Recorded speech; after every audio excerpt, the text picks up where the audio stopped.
शाम का समय था और आरव अपने पुराने गांव में लौट चुका था। वो शहर में पढ़ाई कर रहा था, लेकिन उसकी दादी नानी की तबीयत ठीक नहीं थी, इसलिए वो अपनी मां के साथ गांव आया था।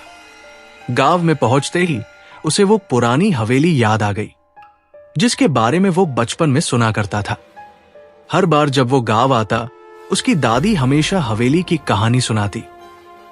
एक खौफनाक कहानी जो आज भी गांव के हर बच्चे के दिल में दबी हुई थी। हवेली के बारे में गांव वाले बहुत कम बात करते थे, खासकर बुजुर्गों के बीच। जब भी आरव ने उनसे हवेली के बारे में पूछा, उनके चेहरे पर एक अजीब सी शिकन आ जाती और वे किसी बहाने से सवाल टाल देते। लेकिन आरव को यह नहीं समझ में आता था कि ऐसी क्या बात है जो हवेली के बारे में इतना डर छुपाया जाता है। आरव की जिज्ञासा अब जाग चुकी थी। वो न केवल हवेली के बारे में और जानना चाहता था, बल्कि इस बार वो हवेली में जाने का मन भी बना चुका था। उसकी दादी उसे समझाती, वो हवेली एक शापित जगह है, वहां जो भी जाता है कभी लौट कर नहीं आता। लेकिन आरव को यह सिर्फ एक कहानी लगता था। एक शाम आरव अपने दादी के पास बैठा था। वो हवेली के बारे में बार बार पूछता और हर बार उसकी दादी उसे टाल देती। लेकिन आज आरव ने तय किया था कि वो जानकर रहेगा। उसने दादी से पूछा, क्या आप मुझे हवेली के बारे में पूरी कहानी नहीं बताओगी? दादी ने गहरी सांस ली और कहने लगी, वो हवेली पहले बहुत आलीशान हुआ करती थी। वहां एक परिवार रहता था जिनका नाम मल्होत्रा था। लेकिन एक दिन, एक भयंकर रात में वो पूरा परिवार गायब हो गया। कुछ सालों बाद लोग कहते हैं कि हवेली में एक औरत की आत्मा बसी हुई है, जिसका नाम विनाशिनी है। वो अपनी मौत के बाद भी हवेली में ही फंसी हुई है और जो भी उस हवेली में जाता है वो या तो मर जाता है या फिर हवेली से लौटकर नहीं आता। आरव ने चौंकते हुए पूछा, क्या सच में ऐसा हुआ था? दादी ने सिर झुकाया और धीरे से बोली, कोई नहीं जानता, लेकिन हवेली के पास जो भी गया उसके साथ कुछ न कुछ अजीब हुआ। लोग कहते हैं कि हवेली में रात को कभी कभी एक महिला की चीखें सुनाई देती हैं। आरव को यह सब सुनकर थोड़ा डर जरूर लगा, लेकिन साथ ही उसकी जिज्ञासा और भी बढ़ गई। वो सोचने लगा, अगर ये सच है तो मुझे इसे जानने की जरूरत है। एक रात जब सब लोग सो गए थे, आरव ने अपना फैसला ले लिया। उसने घर से चुपचाप बाहर निकलने की योजना बनाई और हवेली की ओर रुख किया। हवेली गांव से कुछ दूर थी और रास्ते में कोई भी नहीं दिख रहा था। लेकिन हवेली के करीब आते ही उसे महसूस हुआ कि वातावरण में कुछ गड़बड़ है। हवा में एक ठंडक थी और आसमान में घने बादल मंडरा रहे थे। हवेली की दीवारें बहुत पुरानी और टूटी हुई थी, लेकिन इसके बावजूद वो अपनी भव्यता को बरकरार रखे हुए थी। आरव धीरे धीरे हवेली के पास पहुंचा और अंदर जाने के लिए दीवार की दरवाजे को हल्के से खोला। जैसे ही वो अंदर घुसा, हवेली का अंधेरा और भी घना हो गया, यहां तक कि उसकी अपनी सांसें भी घनी रात की ठंड में थम सी गई। उसने चारों ओर देखा। हवेली में सन्नाटा था, लेकिन हवा में एक अजीब सी गंध थी, जैसे कुछ पुराना और खराब हो चुका हो। आरव का दिल तेजी से धड़कने लगा, लेकिन उसने खुद को ढांढस देते हुए कहा, यह सब बस एक कहानी है, डरने की कोई बात नहीं है। जैसे ही वो हवेली के भीतर एक कमरे में घुसा, उसे अचानक खिड़की से एक हल्की सी आवाज आई। वो चौंका और खिड़की की ओर बढ़ा, लेकिन वहां कुछ नहीं था। अचानक उसे दीवार के पास से एक धीमी सी सरसराहट सुनाई दी, जैसे किसी ने चुपके से उसके पास कदम रखा हो। आरव ने पलटकर देखा, लेकिन वहां कोई नहीं था। फिर एक और कदमों की आवाज आई। अब आरव का डर सच में बढ़ चुका था, लेकिन वो फिर भी ठान चुका था कि वो यहां से बिना किसी जवाब के वापस नहीं जाएगा। आरव ने जैसे ही अपनी आंखें दीवार से हटाई, उसे अंधेरे में एक धुंधली सी आकृति दिखाई दी। ये आकृति बहुत धीमी गति से खिड़की की ओर बढ़ रही थी। उसकी धड़कन तेज हो गई और वो डरते हुए एक कदम पीछे हट गया। वो ये सोचने लगा कि क्या ये हवेली का वो भूतिया साया था, जिसके बारे में गांव वाले उसे चेतावनी दे रहे थे। अचानक उस आकृति ने पलटकर आरव की ओर देखा। उसकी आंखें पूरी तरह से काली थी, जैसे उसमें कोई चमक न हो। उसकी पूरी शक्ल धुंधली और अस्पष्ट थी, लेकिन एक कटी-फटी सी मुस्कान उसके चेहरे पर थी। वो मुस्कान आरव के दिल को चीर देने वाली थी। तुम यहां क्या कर रहे हो? वो आवाज बहुत धीमी और हड्डियों को कंपा देने वाली थी। आरव की आवाज बंद हो गई। वो बस खड़ा रहा, जैसे उसे किसी अदृश्य ताकत ने जकड़ लिया हो। फिर अचानक वो आकृति धीरे धीरे आरव की ओर बढ़ने लगी और आरव ने महसूस किया कि उसकी सांसें रुक रही है। जैसे ही वो आकृति आरव के बिल्कुल पास पहुंची, उसने अचानक आरव के कान में एक फुसफुसाहट की। तुमने मुझे क्यों जगाया? आरव पूरी तरह से घबराया हुआ था, लेकिन जैसे ही वो उस साया से बचने के लिए पलटने को हुआ, वो आकृति गायब हो गई। ये सब कुछ इतना जल्दी हुआ कि आरव को समझ ही नहीं आया।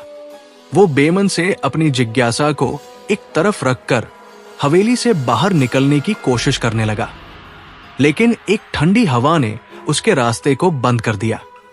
आरव ने बाहर की तरफ बढ़ने की कोशिश की, लेकिन जैसे ही उसने हवेली के दरवाजे को खींचा, वो बंद हो गया और उसके बाद उसे एक हंसी सुनाई दी। एक ऐसी हंसी जो किसी इंसान से नहीं, बल्कि एक आत्मा से आ रही थी। अगली सुबह आरव ने यह घटना अपने दादी से शेयर की। वो बहुत घबराया हुआ था और उसके चेहरे पर भय स्पष्ट था। दादी ने चुपचाप उसकी बात सुनी, फिर उसने अपनी आंखें बंद की और धीरे से बोली, तुमने उसका सामना किया आरव। वो विनाशिनी है, इस हवेली की आत्मा। वो यहां सालों से बसी हुई है और अब तुम उसके जाल में फंस चुके हो। आरव ने दादी से पूछा, क्या यह सच है कि यह हवेली शापित है? दादी ने अपनी बात जारी रखते हुए कहा, विनाशिनी, ये आत्मा किसी समय बहुत खूबसूरत और प्रसिद्ध महिला थी। वो मल्होत्रा परिवार के घर में रहती थी, लेकिन उसने प्रेम में धोखा खाया और अपने प्रेमी की हत्या कर दी थी। उसके बाद उसकी आत्मा हमेशा के लिए हवेली में बंध गई। आरव ने आश्चर्यचकित होकर पूछा, क्या उसने सच में एक हत्या की थी? हाँ, दादी ने जवाब दिया। वो जो भी इंसान हवेली में आता है, उसे अपनी चपेट में ले लेती है। वो उसे अपने साथ उसी अंधेरे में ले जाती है जहां से कोई नहीं लौटता। आरव ने ठान लिया कि वो अब इस रहस्य को सुलझाएगा। वो नहीं चाहता था कि ये आत्मा और भी लोगों को अपनी गिरफ्त में ले ले। आरव को अपनी दादी से एक और महत्वपूर्ण जानकारी मिली। तुम्हारे परदादा का एक जर्नल है जिसमें इस हवेली और विनाशिनी के बारे में सारी जानकारी है। वो जर्नल बहुत पुराना है, लेकिन अगर तुम उसे पा सको तो शायद तुम्हें इस समस्या का हल मिल जाए। आरव ने तय किया कि वो हर हाल में वो जर्नल ढूंढेगा। उसने दादी से जानकारी ली और हवेली में फिर से कदम रखा। इस बार उसका मन पूरी तरह से समझ चुका था कि ये सिर्फ एक डरावनी कहानी नहीं थी, बल्कि एक खौफनाक हकीकत थी। हवेली के भीतर अब एक अजीब सी शांति थी। आरव ने पुराने कक्षों में जाकर हर जगह ढूंढना शुरू किया। वो कक्ष दर कक्ष, कमरे दर कमरे की तलाशी लेता गया। एक पुराने कमरे में उसे एक किताब की जिल्द नजर आई। किताब की जिल्द बहुत पुरानी थी, लेकिन वो स्पष्ट रूप से देख सकता था कि ये वही जर्नल था जिसे दादी ने उसे बताया था। जर्नल को खोलते ही आरव को उसमें कुछ बहुत ही खौफनाक बातें पढ़ने को मिली। वो जर्नल में लिखा था, विनाशिनी का नाम केवल एक नाम नहीं, बल्कि एक शाप है। जो भी इसे जागृत करेगा, वो उसका शिकार बनेगा। उसकी आत्मा कभी चैन से नहीं रहेगी और वो शाप की जंजीरों से कभी मुक्त नहीं हो पाएगी। आरव को यह पढ़कर समझ में आ गया कि विनाशिनी का शाप अब उसे भी अपनी गिरफ्त में लेने वाला था। आरव ने जर्नल को बड़े ध्यान से पढ़ना शुरू किया। उसमें कुछ और भी डरावने तथ्य थे। एक भाग में लिखा था कि विनाशिनी की आत्मा ने हवेली में एक शाप छोड़ दिया है जो उन लोगों को निशाना बनाता है जो इस अतीत के रहस्यों को जानने की कोशिश करते हैं। आरव की आंखें चौड़ी हो गई। जर्नल के पन्नों पर आगे और भी खौफनाक बातें थी। उसमें लिखा था कि विनाशिनी की आत्मा को एक बुरी ताकत ने कब्जा किया था और वो अब किसी भी कीमत पर अपनी आत्मा को मुक्त करना चाहती है। इसके लिए उसे एक बलिदान की आवश्यकता थी, किसी व्यक्ति की जान। आरव को यह समझ में आ गया कि यह शाप उसे छोड़ने वाला नहीं था। अब उसे विनाशिनी का सामना करना था। वो हवेली के अंदर अपनी खोज में लगा रहा, लेकिन उसे यह भी डर था कि कहीं वह अपने आप को इस शाप में फंसा हुआ न पाले। अचानक हवेली के अंदर एक तेज हवा का झोंका आया। खिड़कियां जोर से झंझनाई और दरवाजे बंद होने लगे। जैसे ही आरव ने जर्नल को ध्यान से रखा, हवेली की अंधेरी दीवारों से एक आवाज आई। यह आवाज किसी औरत की थी जो बहुत धीमी थी, लेकिन आरव ने तुरंत पहचान लिया कि यह विनाशिनी की आवाज थी। तुम्हें मुझे रोकने का कोई हक नहीं है, आरव। आवाज में गुस्सा और कड़वाहट थी। तुमने मेरे शाप को स्वीकार किया है, अब तुम्हारी आत्मा भी मेरी हो गई है। आरव का दिल धड़कने लगा। उसने तेजी से जर्नल को अपनी जेब में डाला और चारों ओर देखा। अचानक उसके सामने एक धुंधली आकृति उभरी। ये आकृति पहले वाली विनाशिनी की तरह थी, लेकिन अब वो और भी डरावनी और विकृत हो चुकी थी। उसकी आंखें पूरी तरह काली हो चुकी थी और उसके चेहरे पर घृणा की मुस्कान थी। विनाशिनी धीरे धीरे आरव के पास आई और कहा, तुम मेरे शाप से बच नहीं सकते। तुमने मुझे जागृत किया है, अब तुमसे बचने का कोई रास्ता नहीं है। आरव ने गहरी सांस ली और डर को अपने ऊपर हावी होने नहीं दिया। उसने खुद को सांत्वना दी और कहा, तुम मुझे डरा नहीं सकती। मुझे तुमसे जूझना होगा, क्योंकि यही तुम्हारा अंत होगा। विनाशिनी की आंखों में गुस्से की लहर दौड़ी और वो अचानक आरव की ओर बढ़ी। आरव के पास अब कोई रास्ता नहीं था। वो बिना डरे विनाशिनी का सामना करने के लिए तैयार हो गया। तभी अचानक हवेली के बाहर से कोई आवाज आई।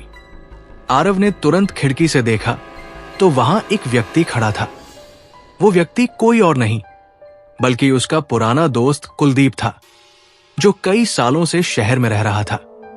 कुलदीप की आंखों में एक अजीब सा विश्वास था और वो किसी उद्देश्य से हवेली की ओर बढ़ रहा था।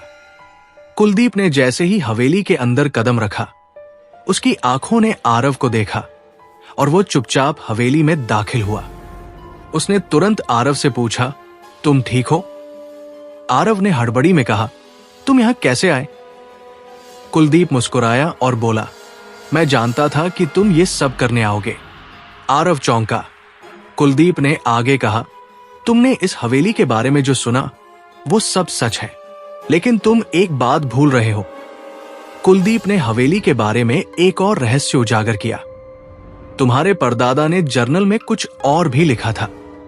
वह केवल विनाशिनी की आत्मा के बारे में नहीं था, बल्कि यह भी था कि हवेली की शक्तियां एक चक्र के रूप में काम करती है और तुम, आरव, इस चक्र का हिस्सा हो। तुम जिस जर्नल को खोज रहे हो वो उस चक्र को तोड़ने का एकमात्र तरीका है। आरव ने उसे घूरते हुए पूछा, तुम ये सब कैसे जानते हो? कुलदीप ने चुपचाप जवाब दिया, मैंने भी इसका सामना किया है। ये सब मेरी कहानी है। आरव, मैं वही हूं जिसने हवेली के अंदर पहली बार विनाशिनी से साक्षात्कार किया था। लेकिन तुमने जो कदम उठाया है वो तुम्हारे लिए बहुत जोखिम भरा होगा। तुम जानते हो न कि इस शाप को तोड़ने के लिए एक बड़ी बलिदान देना होगा। आरव की आंखों में अब डर था, लेकिन कुलदीप ने उसकी चिंता को शांत करते हुए कहा, तुम्हें जो करना है वो करना होगा। अब तुम्हारी इच्छा और निर्णय ही तुम्हारा मार्गदर्शन करेंगे। कुलदीप की बातों को सुनकर आरव के दिमाग में कई सवाल उठ रहे थे। वो हवेली की ओर वापस मुड़ा और सोचा, क्या मैं इस शाप को तोड़ने में सक्षम हूं, या फिर मुझे भी विनाशिनी की तरह अपनी आत्मा को बेच देना होगा? विनाशिनी की आत्मा ने फिर से आवाज दी, तुम अगर मुझे नहीं रोक पाओगे तो तुम भी मेरे साथ यहां बंध जाओगे। आरव और कुलदीप दोनों तैयार थे। अब यह सवाल था कि क्या वे इस आत्मा से निपटने के लिए तैयार थे और क्या वे इस शाप को तोड़ने में सफल होंगे। आरव और कुलदीप अब हवेली के सबसे अंधेरे हिस्से में पहुंच चुके थे। हवेली की दीवारों पर कालिक चढ़ चुकी थी और हर कोने से डरावनी खामोशी फैल रही थी। कुलदीप ने आरव से कहा, तुम्हें इस हवेली के दिल में पहुंचना होगा। वहां तुम्हें विनाशिनी का सामना करना होगा, लेकिन ध्यान रखना वो कहीं ना कहीं हमें देख रही होगी। आरव ने सिर झुकाकर हाँ में हामी भरी। वे दोनों एक संकरे रास्ते से होकर एक बड़े हॉल में पहुंचे। ये हॉल पहले बहुत भव्य रहा होगा, लेकिन अब ये खंडहर जैसा लग रहा था। दीवारों पर चढ़े मकड़ी के जाले और धूल के मोटे परतें इसका प्रमाण थी कि यहां सालों से कोई नहीं आया था। ये वही जगह है, कुलदीप ने अचानक कहा, जहां पर विनाशिनी ने अपने अनुष्ठान शुरू किए थे। यहां से ही उसने अपनी आत्मा को नष्ट करने का प्रयास किया था। आरव को अब डर महसूस होने लगा था, लेकिन उसने खुद को संभाला और कहा, मुझे इसे खत्म करना होगा। उसने कुलदीप से पूछा, तुमने क्या किया था जब तुमने पहली बार इस आत्मा का सामना किया? कुलदीप की आंखों में कष्ट था। उसने धीमे स्वर में कहा, मैंने भी वही किया था जो तुम कर रहे हो। मैं जर्नल की मदद से इस शाप को तोड़ने की कोशिश कर रहा था, लेकिन उस वक्त मैं गलत था। मुझे समझ में आ गया कि विनाशिनी का शाप सिर्फ एक शाप नहीं, बल्कि एक भयावह जाल है जो किसी भी व्यक्ति को अपनी गिरफ्त में ले लेता है। आरव की आंखें चौड़ी हो गई। उसने कड़ा कदम बढ़ाते हुए कहा, लेकिन अब मुझे इसे तोड़ना ही होगा। जैसे ही आरव और कुलदीप हॉल के बीच पहुंचे, अचानक अंधेरे में एक तेज लहर सी चली। हवा ने जैसे अपने पूरे वेग से आकर उन्हें घेर लिया। आरव ने देखा, सामने एक धुंधली आकृति उभरी। ये आकृति विनाशिनी की थी, लेकिन वो पहले से कहीं ज्यादा विकृत हो चुकी थी। उसकी आंखें पूरी तरह काली हो चुकी थी और उसके चेहरे पर एक डरावनी मुस्कान थी। तुम दोनों यहां क्या कर रहे हो? विनाशिनी की आवाज गहरी और कटी हुई थी। तुम्हारे अंदर वो ताकत नहीं है जो मुझे रोक सके। आरव और कुलदीप ने एक दूसरे की ओर देखा। कुलदीप ने धीमे से कहा, तुम्हें अपनी पूरी ताकत लगाकर उसे रोकना होगा। आरव ने अपनी पूरी हिम्मत जुटाई और कहा, तुमसे पहले ही कह चुका हूं, मैं तुमसे नहीं डरता। विनाशिनी ने फिर से अपनी शक्ति का प्रयोग किया। अचानक हवेली के अंदर खिड़कियों और दरवाजों से तेज हवाएं चलने लगी। दीवारों से काले साए उभरने लगे और पूरे हॉल में अजीब सी गूंज सुनाई देने लगी। अब वो पूरी तरह से हावी होने की कोशिश कर रही थी। कुलदीप ने आरव को चेतावनी दी, अब तुम्हारे पास एक ही मौका है।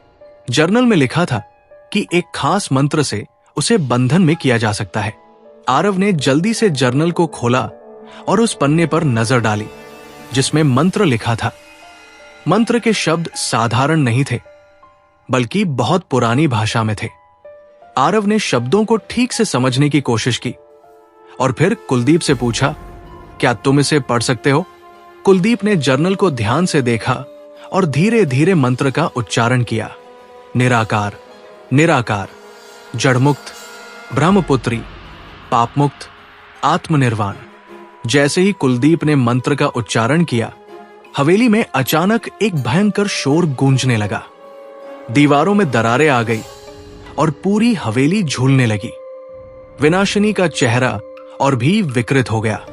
वो चिल्लाई, तुम मुझे नहीं रोक सकते, मैं अमर हूं। आरव ने देखा कि विनाशिनी की आत्मा पूरी तरह से बिखरने लगी। उसकी शक्ति के खिलाफ मंत्र प्रभावी हो रहा था।